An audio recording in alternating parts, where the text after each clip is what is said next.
those are the only factual things I want to talk about. In the early 90s, at the very prison, maximum security prison where I was warden, when death penalty was reinstituted and Georgia had the first law that was declared constitutional, 1976. They put death row at that same prison where I was warden. And I had left Georgia. I became director of corrections. They thought I could bring Mississippi out of the dark ages, and I failed miserably. And as director of corrections there, and then I went to Colorado and was their first director of corrections and had a wonderful experience with my favorite governor, Dick Lamb. First governor I worked for was Jimmy Carter of peanut fame. Nobody mentioned he was also a nuclear physicist and worked for Admiral Rickover, who suffered no fools, but politically they made him a peanut farmer. I then went into private business and even designed the jail in Olathe, Kansas. I supervised architects and engineers, and they obviously needed a psychologist to supervise them. When they had a crisis, a scandal in Georgia, had staff sexual misconduct at the women's prison where 19 staff members were indicted, the governor asked me to come back and be commissioner. I came back trying to straighten out what was some problems. I didn't bargain for the death penalty. But when that first case came across my desk to execute, I had an option. I could delegate it. But as long as I've been in corrections, I never delegated something to somebody that I wouldn't do. I always led the riot squads. I always negotiated out the hostages. I just think it's unpardonable to delegate something to somebody that you wouldn't do it yourself. So instead of staying in Atlanta, I took the trip with the Attorney General to Jackson. And to set the scene, it's so secure, it has a tunnel, and there's 8 big towers around it, and the tower officer opens the gate going into the tunnel. And the reason for the tunnel is so the prison has an unbroken fence line. Then you walk through the tunnel and come upstairs and you're in the administration area. So we had the witnesses, and they were in the warden's conference room. The people that designed that prison didn't know anything about prisons, but I had the finest office in the state and the biggest conference room in the state as warden when I was there. And we had about 40 people, about 30 of them to be witnesses from all walks of life. But I didn't want it to be a zoo, so I didn't allow the victim's family to be witnesses to the execution. Every state does it differently. But those victims' families were down at the other end of the hall. And I had some chaplains working with them. But through a lot of nervousness among the witnesses, and we were feeding them in the conference room, there was lots of laughter, and nervous laughter. So then I'd have to go down the other end of the hall and explain that to the victim's family. People were taking it serious, but this was a new experience for the witnesses, and they were very nervous about it, and that's how you handle it. And then later they had a little van that took the witnesses back, and you had to go around to the back of the prison and come in through the rear gate. And they had built a special death chamber outside of the main prison, and it had its own generator. At that time, all the executions in Georgia were by electric chair. And so the Attorney General and I drove around in my car, And we both visited with the condemned prisoner who was in a cell behind the death chamber. Some of the first ones I had already known. The first two that I told you that were 17 and we executed them when they were 34.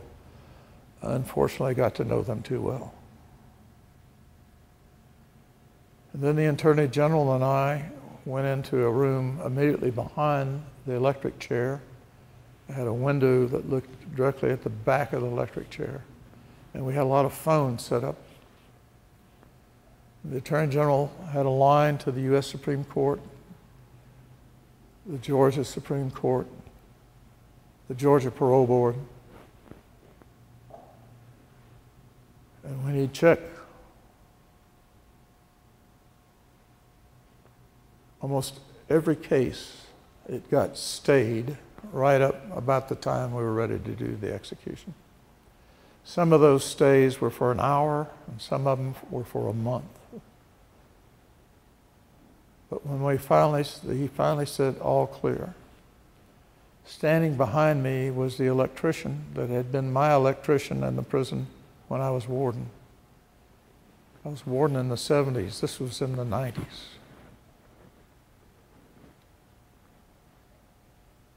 And after the warden asked the inmate if he had any last words, most of them did. Many of them said they were innocent. One of them didn't say he was innocent. He just said they never proved it in court. And one thought he was in the U.S. Senate and tried to filibuster. And if I were in that chair, I'd be trying to filibuster too. When he said the last word, then I turned to the electrician who was handling of this whole thing like it was some exercise in electricity and not that he was killing anybody. And he threw the switch. This was to a man who was tied down. His arms were tied down. His legs were tied down. He had a sponge on his head, and a cap on that head. And what we observed was this tremendous amount of electricity surging through their body.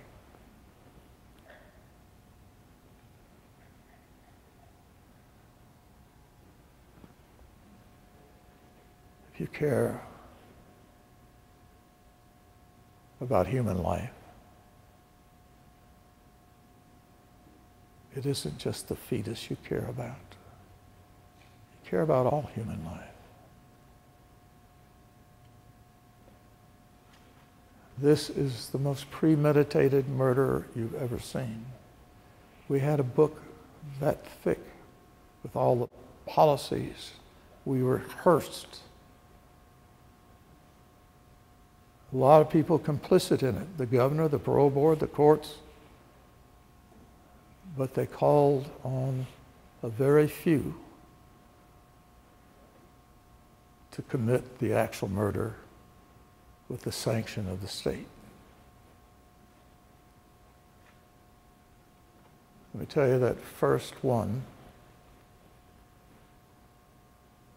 shook me to the core.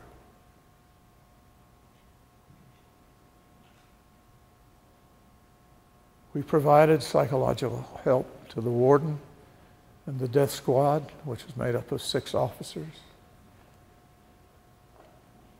But after the 4th execution, I'm a little slow. I realized that the Attorney General and I were not seeking any help. And we were both in pretty bad shape emotionally. I've known people in this position who went to drinking or tried to alleviate their pain in a lot of different ways. The Attorney General did it by running for governor. And so he stopped driving down to Jackson with me, and he rode with his publicist, and the media was always out by the road, and he would stop and talk to them. And then he would talk to them as he went out to show that he was really tough on crime. But that's how he dealt with it psychologically.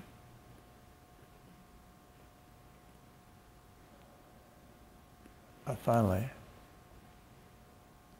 as a psychologist, sought another psychologist for some help. And after the fifth one, I could not do it anymore. I couldn't rationalize it anymore. I couldn't make it go away.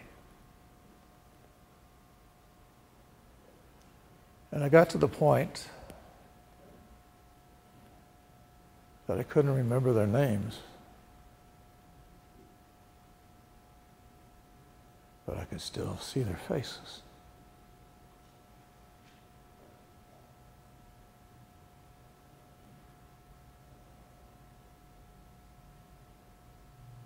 Later,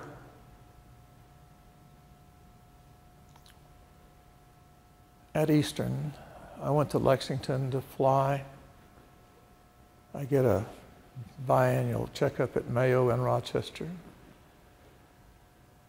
And I got out there to catch a 6:05 flight.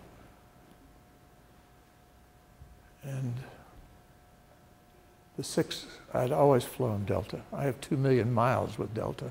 I first flew Delta when I got out of service in 1957. I worked for Delta. That day, we all checked in, the Delta people, and I was flying to Rochester on American. And we went up the escalator together, and for the first time, I went right and they went left. They crashed with all aboard on Delta.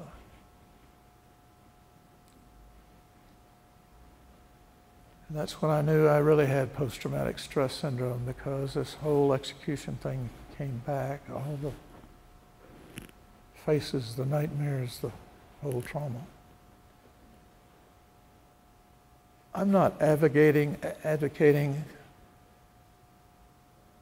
against the death penalty about poor Alan and his experiences.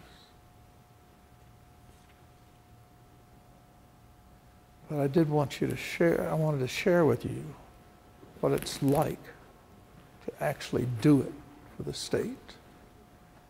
I'm not alone. Don Cabana, who did executions at Parchment in Mississippi, he's written books on the subject. If you ever read John Gresham's book called The Chamber, it's pretty graphic about the use of the gas chamber, and that's what Don had to use. Morris Thigpen, who's the director of the National Institute of Corrections, if you get him into the discussion about the death penalty, he executed people in Alabama. Morris cries. Now, a state can hire a sadist or a psychopath. And let me tell you, I had lots of volunteers. They'd write me, phone me, and volunteer to execute. But I always thought if there's dignity in life, that the people that are forced to do it ought to value life. And I don't care how the movies portray commissioners of corrections or wardens. There's an awful lot of wonderful people who work in corrections. I was in war, and I don't know of any other occupations where the camaraderie, the togetherness that you find in people working together, because we work in life and death situations.